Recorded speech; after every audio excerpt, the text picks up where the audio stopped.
만약 그래서는 안 되는 것을 알면서도 자녀 아랫사람을 심하게 나무랄 때가 있습니다. 그것은 진중한 마음에서 나온 행동일까요? 아니면 자기 감정에서 나온 행동일까요? 우리는 그 행동 다음에 마음이 평화로운지 아니면 불편한지를 살펴보면 됩니다.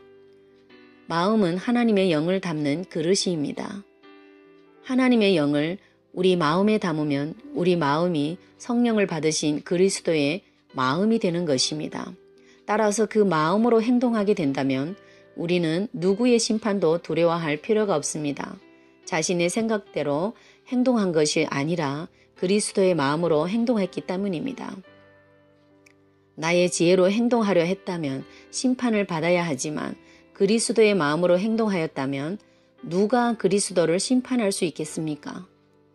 판단받지 않는다는 것은 양심의 가책을 느끼지 않아 마음이 평안할 수밖에 없는 것입니다. 그러나 나의 지혜로 행동한 건 아니면 세상의 영이나 나의 육체적인 감정에 따라 살면 마음이 불편해합니다. 왜냐하면 마음엔 하나님의 법이 쓰여 있기 때문입니다. 그래서 그 법에 어긋나면 양심의 가책이 일고 마음이 불편해지는 것입니다. 그리스도의 마음을 지니고 삽시다. 그러면 항상 마음이 평화롭고 무엇도 두려워할 필요가 없게 됩니다.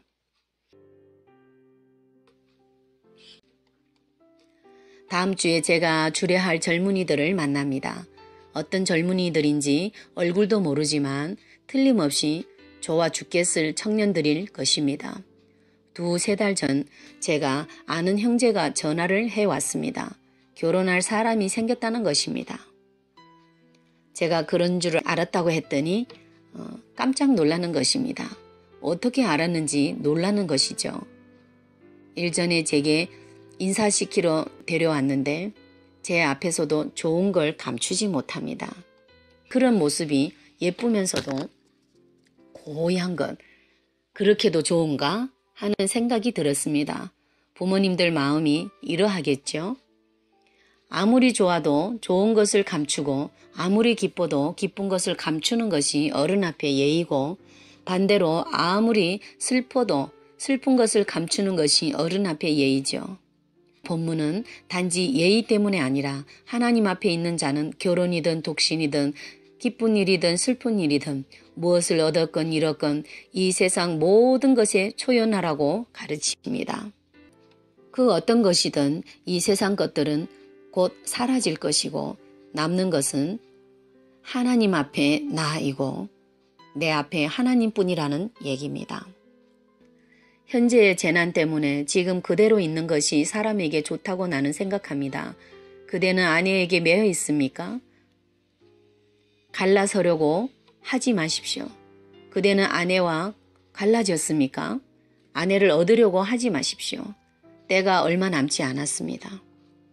이제부터 아내가 있는 사람은 아내 없는 사람처럼, 우는 사람은 울지 않는 사람처럼, 기뻐하는 사람은 기뻐하지 않는 사람처럼 사십시오. 고린도전서 7장 29절에서 30절의 말씀입니다. 한 사람의 힘. 프랑스 작가 장 지아노의 나무를 심는 사람이라는 책을 읽었습니다. 아주 짧은 이 책은 40년 동안 프랑스의 황무지에 나무를 심어 거대한 숲으로 바뀌게 한 늙은 양치기의 이야기 담고 있습니다. 엘제아르 부피의 이 늙은 양치기는 해발 1200m의 황량한 황무지에 나무를 심기 시작했습니다. 왜냐하면 나무가 없어서 이 땅이 죽어간다는 것을 느꼈기 때문입니다. 그는 매일매일 나무를 심었습니다. 그 땅이 누구의 소유인가는 중요하지 않습니다.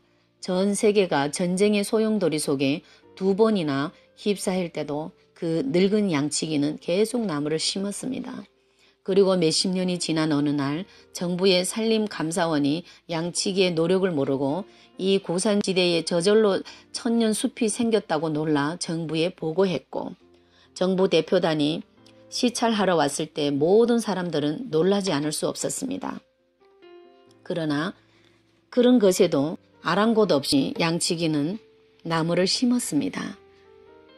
전쟁으로 숲이 망가지는 위협도 있었고 잘못 심은 나무들을 떼죽음을 당하는 일도 있었지만 끊임없는 노력에는 그 어떤 어려움에도 그에게 아무런 문제가 될 수 없었습니다. 처음 나무를 심기 시작한 지 40년이 지나 1947년 엘제하르 부피에는 요양원에서 평화롭게 눈을 감았습니다. 그러나 그 양치기 덕분에 처음 12가구가 살던 이 마을은 이제 10,000명이 넘는 사람들이 행복하게 살아가고 있습니다. 위대한 홍과 고결한 인격을 지닌 한 사람의 끈질긴 노력과 열정이 없었던들 이러한 결과는 있을 수 없었을 것이라는 생각이 듭니다. 나는 신에게나 어울릴 이런 일을 훌륭하게 해낸 배운 것 없는 농부에게 크나큰 존경심을 품게 됩니다. 거울을 보라. 눈먼 이가 눈먼 이를 인도할 수야 없지 않느냐 하시는데 어찌 보면 인도할 수 있는 것 같기도 합니다. 저 같은 경우 신앙 상담을 받으러 사람들이 가끔 찾아오는데 저와의 대화 속에서 길을 찾고 기뻐하는 것을 보면서 저도 흐뭇했던 적이 많습니다. 눈 먼 제가 사람을 인도할 수도 있다는 얘기죠.